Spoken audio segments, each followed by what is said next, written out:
Hello, today we will guide you through how to normalize audio in CapCut. If your video audio sounds a little uneven, with some parts louder than others, CapCut has a simple tool that can help balance it out. In this walkthrough, we'll go through the quick process of normalizing audio so your project sounds more consistent and polished. To begin, open the CapCut app on your device. Once the app is open, make sure you're in the project where you want to adjust the sound. If you're starting fresh, just get ready to bring in the video you want to work on.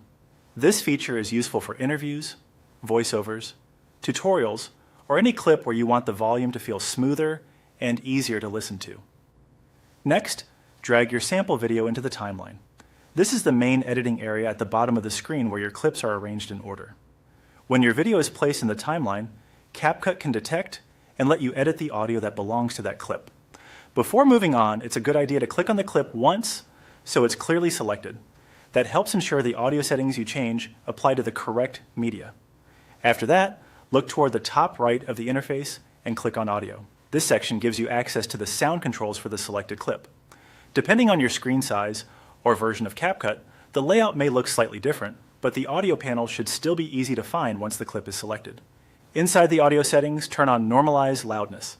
This is the setting that automatically adjusts the clip so the overall volume becomes more even.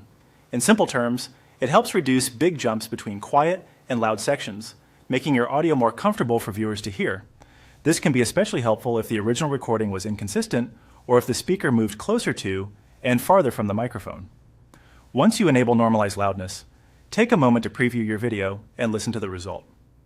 Even though the process is quick, reviewing the playback helps you confirm that the sound now feels more balanced. If needed, you can continue making other audio adjustments afterward, but turning on normalization is the key step for improving overall loudness consistency. And that's it. You've successfully normalized audio in CapCut. Thanks for following along, and we hope this helps make your videos sound cleaner, clearer, and more professional.